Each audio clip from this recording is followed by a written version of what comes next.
Welcome back to Offsides, BUTV's only professional sports talk show. I'm Monet Ora. And I'm Mason Jablonski. To kick off our episode, Dinh-Price and Amanda Ciminello will make their picks in a 2025 NFL mock draft. Then, Kailyn Smith will host Jack Hughes and Jose Rodriguez as they go head-to-head in an NBA postseason predictions shot clock. And finally, Ryan Owens will share his rankings for the top 5 most unbreakable records in professional sports. All this and more, Offside starts right now.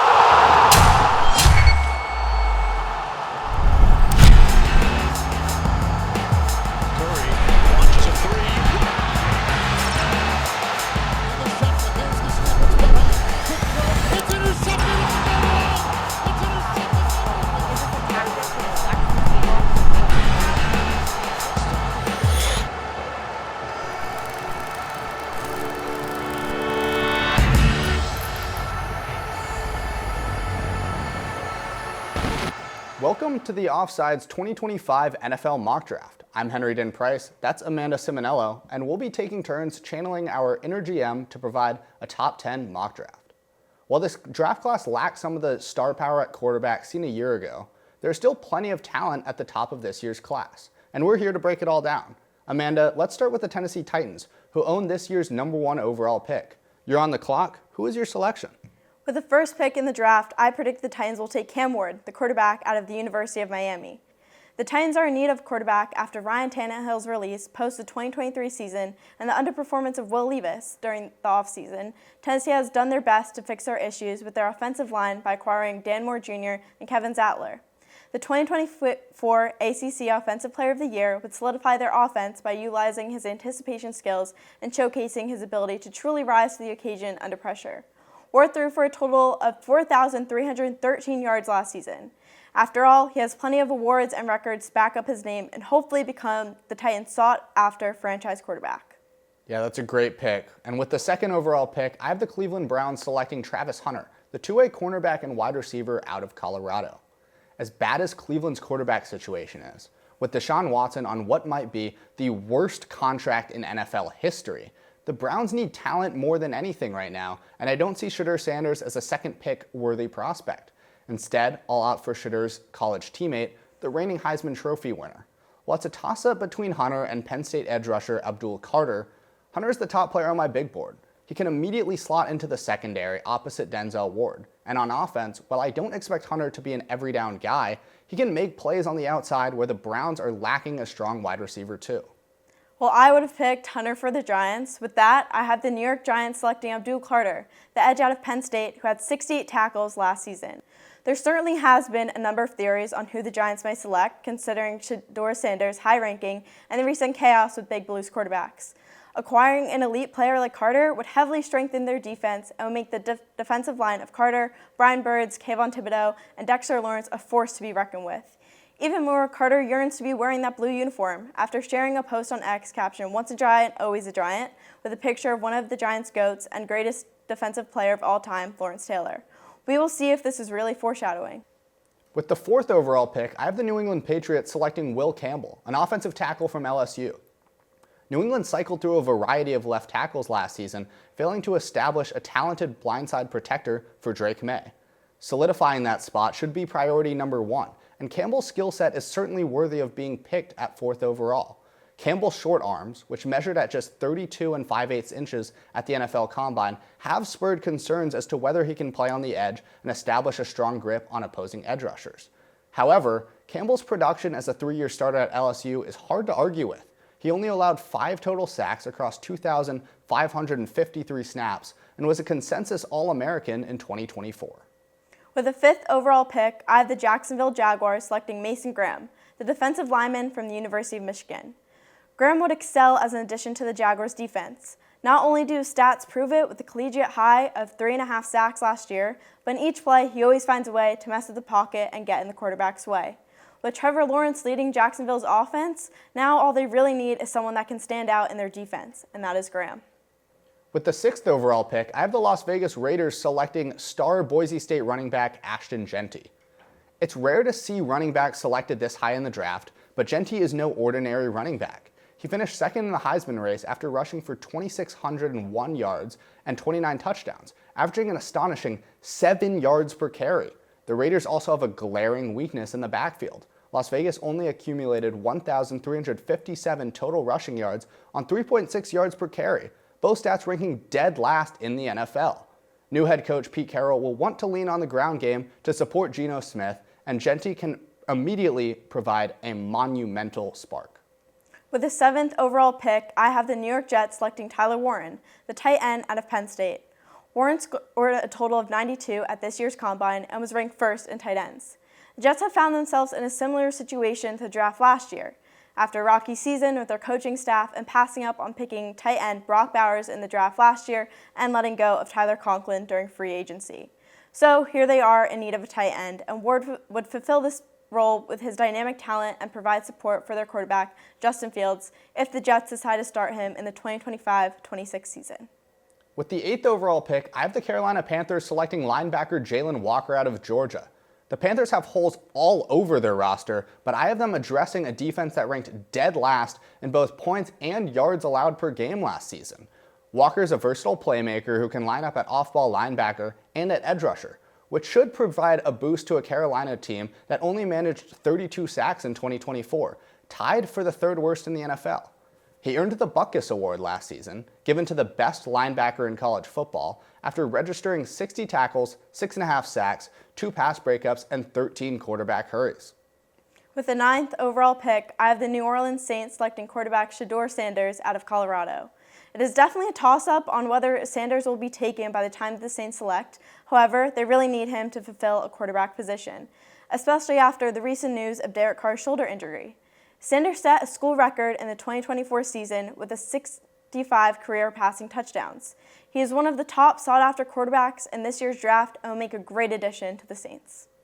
With the 10th overall pick and the final pick of our mock draft, I have the Chicago Bears selecting Shamar Stewart, an edge rusher from Texas A&M. The Bears could desperately use a top-end pass rusher to line up opposite of Montez Sweat, and that's what they'd be hoping to get here out of Stewart. Stewart impressed at the NFL Combine, running a 4.59-second 40-yard dash to pair with a 40-inch vertical and a 10-foot 11-inch broad jump, all while being 6'5", 267 pounds. His vertical and broad jump ranks in the 96th and 97th percentiles among edge rushers over the last 10 combines. The production hasn't caught up to the traits yet, but Stewart's athleticism gives him infinite upside. And that wraps up our top 10 mock draft picks for the 2025 NFL Draft. From Cam Ward kicking things off in Tennessee, Shamar Stewart rounding it out in Chicago. This class may not have the usual quarterback depth of last year and prior drafts, but it's still packed with dynamic and game-changing talent across the board. Of course, we know anything can happen on draft night, like last-minute trades, surprising pick, and shocking falls. But we'll just have to wait to see what happens in Green Bay. Now we'll throw it over to Kailyn, Jack, and Jose for an NBA playoff shot clock preview.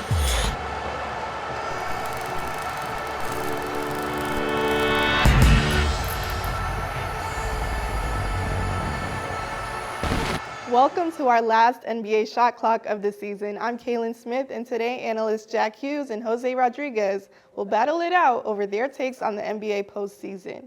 They'll get 25 seconds in each of the 5 rounds to share their 2 cents from the sidelines. Points will be awarded after each round, and the analyst with the most points will take home the gold. So let's get started. Jack, which team had the biggest breakout season? Kailyn, this is a rare year where I think that question has an objectively correct answer. The Pistons weren't just bad last year. They were in the rarefied air of teams that made national headlines by failing. This year, however, the Pistons have locked up the 6th seed in the East, bypassing the dreaded play-in, and they have a good shot at a first-round upset. Cade Cunningham is the frontrunner for most improved player, and shocker, you put a functional basketball team around your superstar, you get some good results. The Rockets have invested heavily in young talent such as Jalen Green, Jabari Smith Jr., and Alperen Sengun.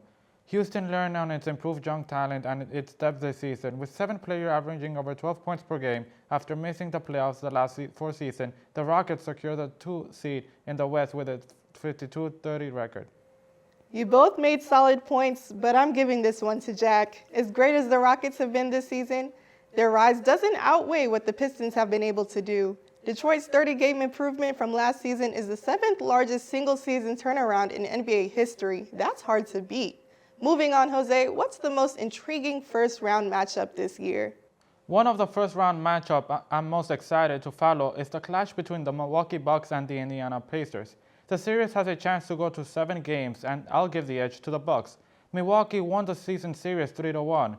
Giannis Antetokounmpo will be the unquestioned player in the series, and if Damian Lillard, who has been out since March 18 with a blood clot, can return, it will prove a huge boost to Milwaukee. Timberwolves-Lakers should be a fascinating series. Out of the Lakers' potential first-round matchups, the Wolves have the best shot at locking down LeBron James and Luka Doncic with fantastic wing defenders. That being said, the Lakers' propensity for smaller lineups since the Luka trade is likely to give Rudy Gobert fits, to the point where he may be played off the court entirely. Both teams have strong advantages, and it'll make for a great chess match in JJ Redick's first playoff series as a coach. You're right, Jack. The Wolves and Lakers should make for a fascinating clash of styles, as LA will want to play small against the larger Minnesota lineup. However, the Bucks and Pacers present an intriguing division matchup. The Bucks have lost in the first round in back-to-back seasons and will be hoping that Giannis can will them to a win over a Pacers team with much more depth. Jose gets the point this round. All right, let's start with you, Jack. Who's the dark horse in the playoffs? The Golden State Warriors acquiring Jimmy Butler at the trade deadline has worked out close to perfectly, with the Dubs going 23-8 since the trade. Butler's shot creation has added to a three-point barrage from Steph Curry and a resurgent Brandon Podziemski. That gives Golden State's offense a huge extra punch, especially when considering Butler's tendency to up his scoring in the second season. Even 10 years after their first championship, the Golden Dynasty has put themselves in a position to make another deep run. My dark horse is the New York Knicks. If the dynamic duo of Karl Anthony Towns and Jalen Brunson can consistently play to their full potential, they will undoubtedly pose significant challenges to their opponent. Add talented wings OG Anunoby, Mikal Bridges, and Josh Hart, and the Knicks have a starting five that can match up with anyone. I anticipate a transformation in the offense, one that could elevate their game to new heights and surprise everyone along the way. I like what I see night in and night out from Karl Anthony Towns and Jalen Brunson, but Jack takes the point this time. Jimmy Butler getting traded to the Warriors changed everything. Steph has showed up all season, and Draymond is a Defensive Player of the Year contender once again. If the Dubs can maintain their third-quarter Warriors reputation, they just might take it all the way. Let's shift for a minute and think about one of the league's fiercest battles. Who will be crowned the MVP? Take it away, Jose. In my opinion, it's a no-brainer. OKC Thunder guard Shai Gilgeous-Alexander deserves recognition as the MVP. He's currently leading the NBA in scoring for the team with the best record in the NBA. He has delivered 13 games this season with 40 or more points and 4 games with more than 50. Additionally, he contributes 5 rebounds and 6.4 assists per game. Shai is truly a force to be reckoned with and well-deserving of the MVP. This race really comes down to how much you value team success for this individual award. The voters have become far more lenient when it comes to the unwritten MVP must be on a top team rule, particularly in 2022 when they gave it to Nikola Jokic and his 6-seeded Nuggets squad. This year has been better in nearly every way for Joker, as he's averaged a triple-double. The Nuggets are the 4th seed in a brutal West, and it's all because of him. You put any other star in the shoes of Jokic, and the Nuggets are likely a play-in team. This is a tough choice for me. I'm a big fan of the Joker, but I think Jose is right to pick SGA here. Jokic continues to do things we didn't think were possible, like drop a 61-point triple-double. But once the Thunder claimed first in the West, they never lost it, even with a few injuries. And that's because Gilgeous-Alexander carried them to a 15-game winning streak. All right, all roads end here. Who's winning the finals? Jack, the ball is in your court. Every year since 2019, the NBA has crowned a different champion at the end of the year. But this year's Celtics team is different. Boston kept a dominant championship core completely intact, one that went 16-3 in the playoffs largely without Kristaps Porzingis. The Celtics have dealt with injuries to pretty much all of their major pieces this year, and yet still won 61 games. They've redefined what an NBA offense can look like, and their playoff experience should be enough to give them a great chance in their first attempt at Banner 19. I'm going with the Oklahoma City Thunder, who won 68 games this season, the most in the NBA since the 73-9 Warriors in 2016. OKC added talented players like Alex Caruso and Isaiah Hartenstein to an already loaded roster, led by the big three of Shai, Jalen Williams, and Chet Holmgren. The Thunder should be in good shape to win it all in 2025. Jose, I agree with you about how impressive the Thunder have been this season, but I don't think we should count out the defending champions just yet. A healthy Jason Tatum, Payton Pritchard, and Kristaps Porzingis alone has everyone on notice. So I'm going with the Celtics, and that brings the final score to 3-2. Jose, You kept it close, but Jack came out on top. And that's all for today's NBA postseason shot clock. Next up, Ryan Owens will share his list of the top 5 all-time sports records.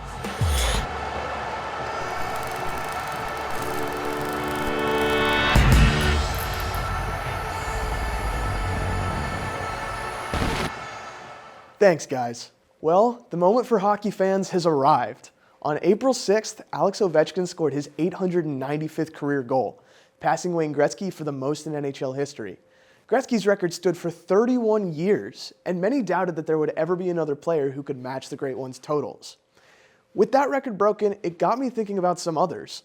LeBron broke the NBA scoring record 2 years ago, and Steph Curry is still active and already holds the record for three-pointers made.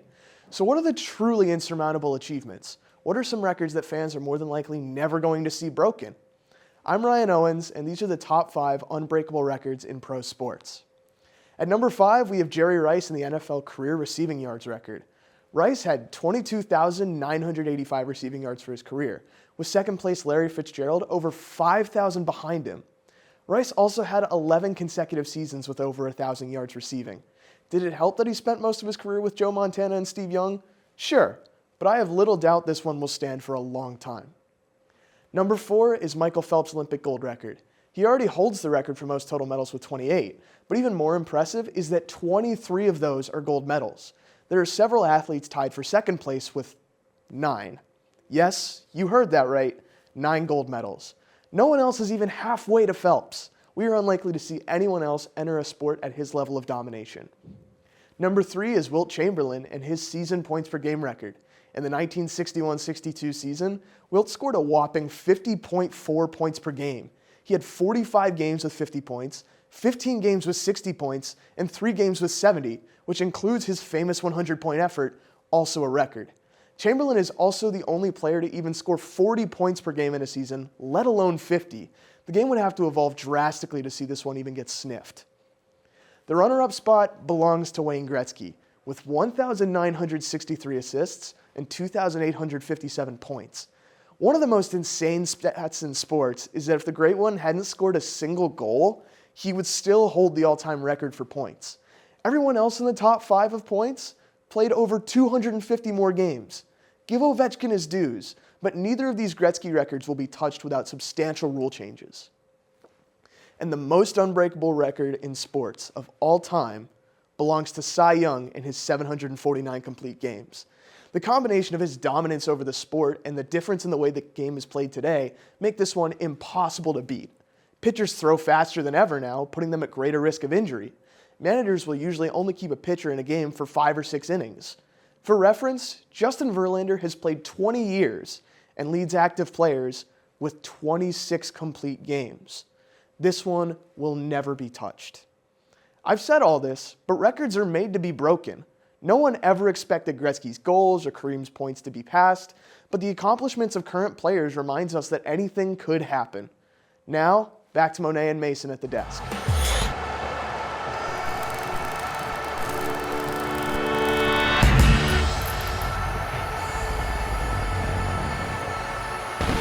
Thanks, Ryan. That's all we have for this episode of Offsides. If you're interested in joining our team, please email us at offsides@butv10.com. Also, be sure to follow us on Instagram and X at Offsides10. Now, this is our final episode of the season, and that sadly means that this is our last episode with my amazing co-producer, Monet. And Monet, I feel like I speak for our entire team when I say this is a difficult moment because you've meant so much to this show, to BU TV, and to really all of BU athletics over the past 4 years. You've led Offsides with just amazing passion, dedication, and commitment and grace, and you've taught me what it means to be a successful producer and an effective leader, and we're really going to miss you. You've made your mark in this studio and across this community, so we're definitely going to miss you, but you definitely have just amazing skills and talents and drive. It will take you very far in life, and we wish you all the best in the future. We'll definitely be watching, and thank you again for everything, Monet. Thank you so much for such beautiful and kind words. Being on this show for 4 years and producing it for the last 3 has meant so much to me, and it's been such a major part of my time here at BU, so I wouldn't have it any other way. It's definitely very sad to be leaving, But looking around at the studio and the control room, seeing the hands that the show's going to continue on with, I know that the future of the show is very, very bright. So everyone that I've worked with, everyone that I worked with this year and years past, thank you guys for making this experience what it has been. So for one last time, for me, on behalf of our entire cast and crew, thanks for watching, everybody, and have a great night.